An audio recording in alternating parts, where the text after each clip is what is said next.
Mabuhay pageant fans! Welcome back to my YouTube channel. Hey Adam G, how are you all doing? Well, as you can see, it's already international pageant season given all these pageants are happening one after the other, diba? And for now, our attention shifts to Miss Grand International, which is happening in Thailand now after it unceremoniously moved out of Cambodia due to logistics and miscommunication problems. And so with that said, I'm glad that the contestants of this pageant have taken back the spotlight from the pageant owner who has this penchant of hogging the limelight for the wrong reasons yet again. Just the other day, the press conference was finally held to formally announce that the pageant is back in Thailand. And so, here are my standouts for the event. So I've got 12 ladies who I feel caught my attention here. Number 12 on my list is Safitou Kabengle from France. Her bowed look here is definitely giving, so she is really getting my attention. But it's really the whole contrast of this look that is making me take a second look on her. Going bowed talaga guys is giving this lady like her an edgy look. So I am completely stunned by her gown choice here. A gown with mermaid tulle which indicates softness, diba? And it could confuse us, but her strong pasarela skills here really made this gown work. And as you can see, there was fluidity in her walk and facials too, which I absolutely adore.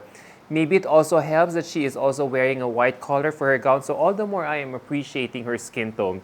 So I'm deeply stunned with her performance here. She really knows how to work the runway. So let's now go to my 11th spot, and I'm giving it to, how do I pronounce her name? Guia Zanoni from El Salvador. This black latex gown, I'm telling you guys, of El Salvador is such a killer. She looks so ready to kill with this look, and I'm really obsessed. Now, she looks so modern in this black latex gown, which she complemented with her straight hair. I just love how she was milking it for whatever it was worth during the runway with her viper stares and glances. So she really caught my attention here. And now we go to my 10th spot, and I'm giving it to Angelica Valero from Colombia. Oh damn, Miss Anita Rose Gomez competing in MGI this year because Miss Colombia here wore the latter's MUPH prelims gown made by Leo Almodal, and Angelica from Colombia here also looks stunning with it. And so seeing this gown again on stage still feels like a dream, and I was just as stunned as I am when I saw it for the first time last May. So if you see Colombia's turn here, she was very subdued here, as evidenced by her Thai hand gesture of thankfulness or gratefulness. But yeah, she really worked the hell out of it, especially with her hand gestures towards the end. Now she was really, she was really doing this.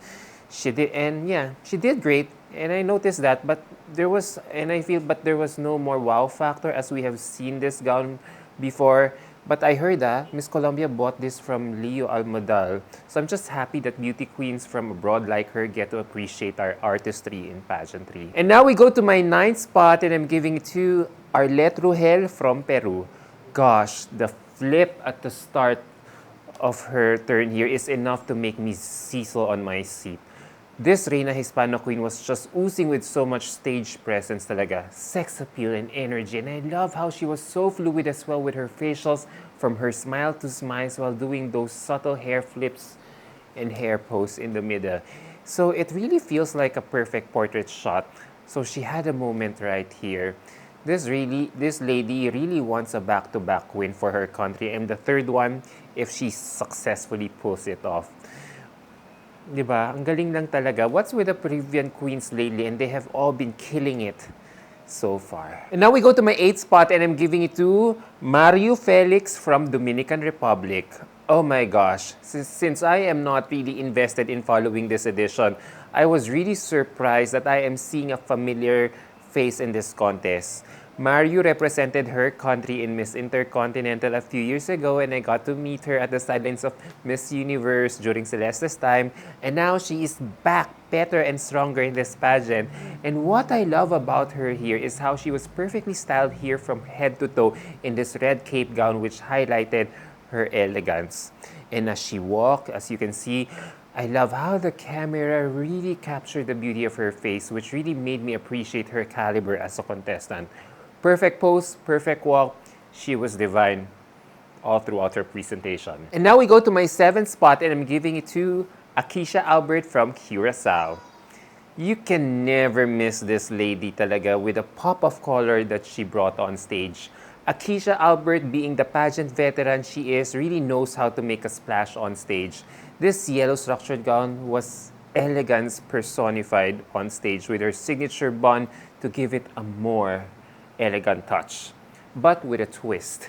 This time with a, with a extra hand movement to cater to the pageant owner's love for theatrics, diba? So she really knows what she is signing up for, and I just need to accept the fact or to get used to the idea that she is competing in this pageant system, and I have to erase her memorable Miss Universe 2018 evening gown performance in my head to accommodate the many things that she will still do here in MGI. And now we go to my 6th spot, and I'm giving it to Tanya Estrada Quesada from Mexico.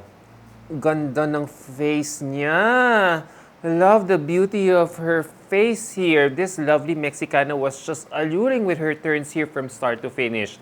Kita niyo naman the color of her gown here, lilac, really contributes to the softness of her overall look. And I actually love the gown on her as she worked her poses in the end. And for me, honestly, I just love watching her turn here as it still retains the classic pageant walk and poses with minimal extra movements on stage and just lets her beauty of face shine even more.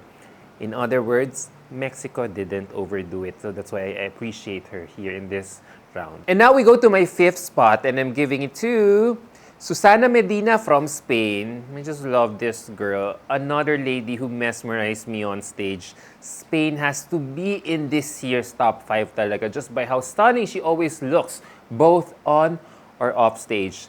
The gown, the hair, even her controlled moves were just very well coordinated. And you can really even see how Miss Teresa was smiling from her seat as she started walking towards the center of the stage. That alone speaks volume already.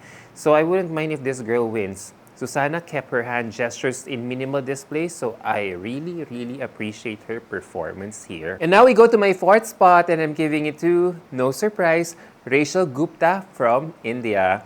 This lady is just so beautiful. That face alone is enough to haunt me for the rest of the competition.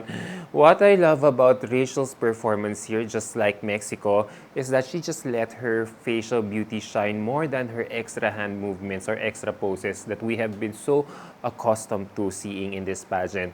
The whole turn that she did here, you can really appreciate the beauty of her face, and it really helped that she was wearing a shawl just to make her hand movements control. So for us talaga to appreciate her beauty. So she really knocked me out in this round. I'm really blown away by this girl's beauty. Sorry, she's just that beautiful. And now we go to my 3rd spot, and I'm giving it to Tai Soon Yen from Myanmar. This lady also has a lovely face. Hers has to be one of my favorite turns talaga. So I was just impressed at how the camera panned on her face at the start with that wide swept hair to really frame her face further. I thought that was a great money shot for her. She just looks so mighty confident with her turn here. Now, she actually reminds me kind of a bit of Jeza Huelar, of our very own Jeza Huelar. That delicate beauty which can really make heads turn internationally. So I really hope she does well in the competition like how her predecessor almost won the pageant last year. And now we go to the runner-up of my list, and I'm giving it to... Yes, I'm giving it to CJ, our very own CJ Opiasa. Damn, this girl is really making us so proud there at the moment. Every turn CJ makes here in this pageant is enough to make us cheer for her relentlessly online. But of course, with less expectations. Because for years, we have been telling CJ how she has been acting like a Miss Grand prototype on stage. And now we are so happy for CJ fulfilling this dream. First of all, watching her turn here, I was really impressed at how stunning CJ was styled here in terms of hair and makeup. And I don't know if this was a makeup that she did by herself or she was aided by her Thai makeup artist there on stage, but she just looked freakingly sensational here. The mermaid curls were really perfectly in place. The gold gown looks so good on her. Never mind if this gown was something that we have seen before. But the walk, most importantly, was just commanding. Her energy was contagious, and I can feel her hunger na wala nang know when to pick, pick na talaga agad. And, you know, you can really feel the power right there. And as soon as she did that sudden turn back poses, it was enough to enthrall us. I'm just so happy that she is making us proud right there. And at this point, I am no longer worried what the pageant owner thinks of her right now. If she makes top 20, top 10 with her performance eventually, I will just be so grateful. Honestly, I'm just here to extol CJ's hard work in coming out with presentations one after the other despite the lack of preparation time. Everything that we are seeing here is from her muscle memory. Ang linis-linis ng mga lakad niya from start to finish, lalamunin ka talaga ng buhay ni CJ on stage. And finally, we go to the winner of my list. And I know you guys will love or hate me for this, but I'm giving it to Nova Valdez from Indonesia. Damn, this girl is really living up to her country's hype, and it's easy to see that playful gown accessory which she took off and placed to resemble the MGI logo was pure cleverness and perfection. As in, can anything be grander than this? And while admittedly it was a paandar or trick that we have seen from Iliana Aduana in Miss Earth last year, this kind of trick still never gets old. Nova was very sexy and alluring with her turn here. You can really see that she is here to please the pageant owner, and I'm betting my money that the pageant owner really loved every moment of what he probably saw from her. That performance kasi is really MGI written all over literally. So, but if I have a minor nitpick lang, I hope she could modulate her voice in saying her country name for a more cohesive feels on stage. And with her national director, very vocal of hosting another edition of MGI in her country. So all the more this girl's chances of winning is very high. After all, she has the 4 Bs. She is the only country which I feel has the 4 Bs. 4 complete 4 Bs at the moment. Right. So there you go, guys. What do you think about my list? Well, let me know your thoughts down below to see if we have the same girls in the list. Alright, guys. Thanks for watching. Bye!